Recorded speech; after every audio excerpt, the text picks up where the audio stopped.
ये तस्वीरें बांग्लादेश, नेपाल या अफ्रीका की नहीं हैं, ये तस्वीरें हैं भारत की। ये वो सड़कें हैं जिन्हें विकास की रेखा कहा गया है। ये वो पुल हैं जिन्हें करोड़ों के बजट में वर्ल्ड क्लास बताया गया है। लेकिन जैसे ही मानसून आया, भारत का विकास बह गया। क्या सच में हम वर्ल्ड क्लास इंफ्रास्ट्रक्चर बना रहे हैं या बस दिखावे के खोखले दावे कर रहे हैं?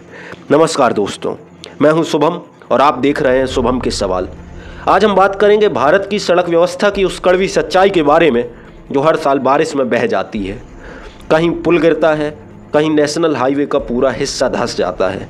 सवाल यह है, इतनी बड़ी बड़ी घोषणाएं करने के बाद भी, लाखों करोड़ों का बजट पास होने के बावजूद हमारे हाईवे और ब्रिज क्यों मानसून में बह जाते हैं?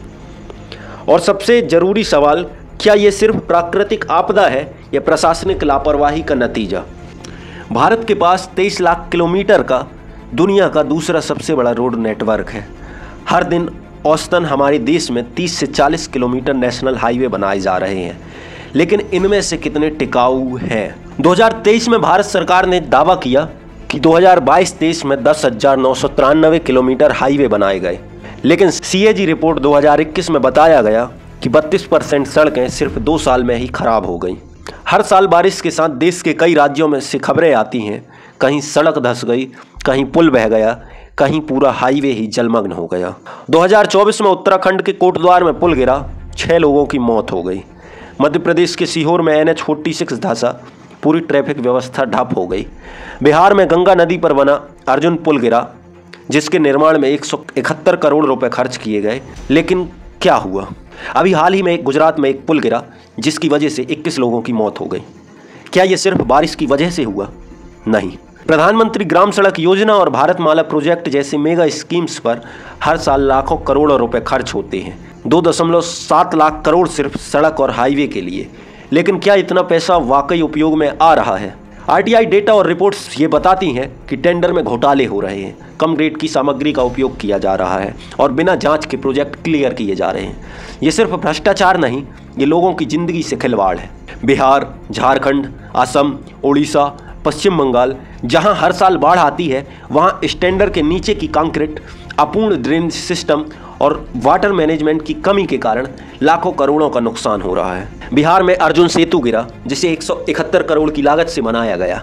ब्रिज का ठेकेदार 6 महीने बाद गायब हो गया, कोई कार्रवाई नहीं हुई। देश में ज़्यादातर पुलों का स्ट्रक्चर हेल्थ मॉनिटरिंग होता ही नहीं है।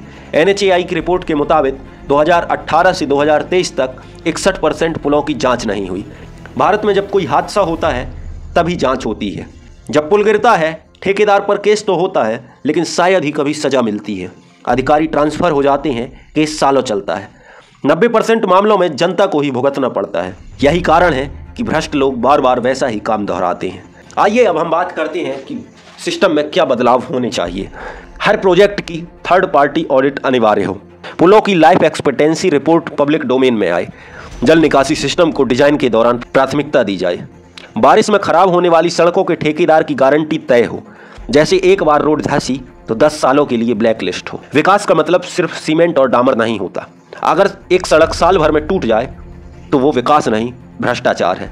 हमें यह समझना होगा कि यह सिर्फ इंफ्रास्ट्रक्चर नहीं टूट रहा, बल्कि लोगों का विश्वास टूट रहा है, उनकी उम्मीदें टूट रही हैं।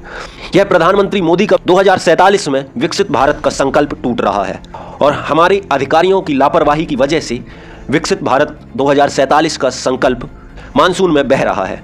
इसलिए अगली बार जब कोई कहे कि भारत में विकास हो रहा है, तो उस नेता से सवाल करिए कि विकास की उम्र कितनी है। अगर आप भी चाहते हैं कि भारत की सड़कों और पुलों की हालत सुधरे, तो इस वीडियो को ज़्यादा से ज़्यादा शेयर कीजिए और कमेंट कीजिए। हम ऐसे ही सवाल उठाते रहेंगे।